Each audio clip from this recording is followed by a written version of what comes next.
छा तव्हां बि घणो पढ़ो था पर नतीजो ज़ीरो अचे थो? छा तव्हांखे लॻे थो त तव्हां महिनत करियो था पर इम्तिहान में नंबर नथा अचनि? त पोइ अॼु जी वीडियो तव्हां जे लाइ आहे।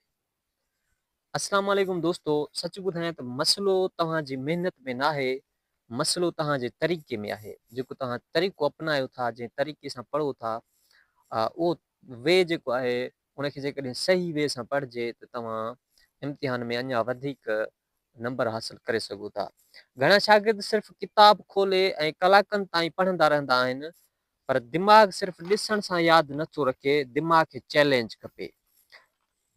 हाणे स्टेप्स जेके आहिनि कुझु उन्हनि खे तव्हां फॉलो कंदो त तव्हां बहितरीनु जेको आहे पढ़ाई खे सुठे नमूने सां, माना कि तव्हां इम्तिहान जी तयारी कयो पिया या पढ़ो पिया त बहितरीनु नमूने सां कुझु स्टेप्स खे फॉलो कंदो तव्हांखे उन सां। हाणे पहिरियों जेको आहे तव्हांखे स्टडी प्लान ठाहिणो आहे। सभ खां पहिरीं माना स्टडी प्लान जेको आहे उहो लाज़मी आहे, ज़रूरी आहे। जेको शागिर्द प्लान सां पढ़े थो उहो कामयाब ज़रूरु थिए थो। रोज़ानो हिकु मुक़ररु वक़्तु रखो जंहिंखे उन वक़्त ते तव्हांखे पढ़णो आहे। पोइ उहो केतिरो वक़्तु तव्हां ते पाण ते डिपेंड करे थो, तव्हां केतिरो टाइम ॾियो था, पर उहो रोज़ानो तव्हांखे उनखे उन वक़्त ते पढ़णो आहे। बग़ैर प्लान जे पढ़ाई सिर्फ़ु वक़्त जो ज़ाया आहे। अगरि तव्हांजो प्लान न आहे, तव्हां पढ़ो पिया, उहो माना तव्हांजी जेका पढ़ाई आहे उहा सम्झो त वक़्त जो तव्हां ज़ाया कयो पिया। ऐं उन खां पोइ स्टेप ॿियो आहे एक्टिव रिकॉल। एक्टिव रिकॉल जो छा मक़सदु आहे? एक्टिव रिकॉल जो मक़सदु आहे त तव्हां जेको कुझु पढ़ियो, मिसाल तव्हां किताब खोले पढ़ो पिया, त उन किताब खे तव्हां बंदि कयो ऐं पंहिंजो पाण खां सुवाल कयो। हाणे ॾिसो, जेके शयूं तव्हांखे नथियूं अचनि त उहे तव्हांजूं आहिनि वीक पॉइंट तव्हांजी आहे उन में, माना प्रिपरेशन जे दौरान।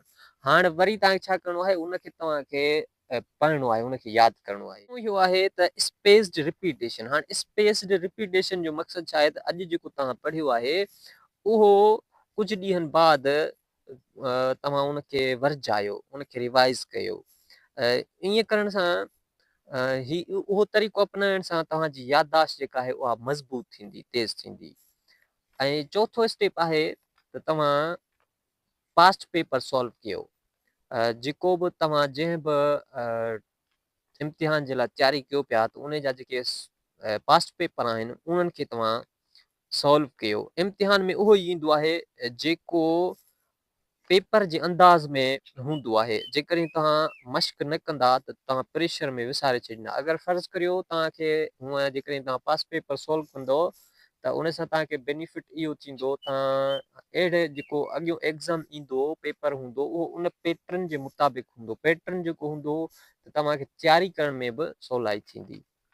ऐं यादि रखो दोस्तो, सम्झणु यादि करण खां वधीक आहे। माना कि तव्हां टॉपिक खे रुॻो रटो हणी यादि नाहे करिणो, पर उनखे सम्झणो आहे। अगरि उनखे सम्झी वेंदो त तव्हांखे जेको आहे सो माना एॾो रटे हणण जी ज़रूरत कोन पवंदी। तव्हां पाण ई उनखे आसानी सां जेको आहे पंहिंजनि लफ़्ज़नि में लिखी सघो था। जेकॾहिं तव्हां अॼु खां सही तरीक़ो अपनाईंदो त तव्हांखे ज़रूरु तव्हांजी जेका रिज़ल्ट आहे उन में फ़ाइदो थींदो। त जेकॾहिं वीडियो तव्हांखे पसंदि आई हुजे त लाइक शेयर ऐं सब्सक्राइब कंदा। Thank U.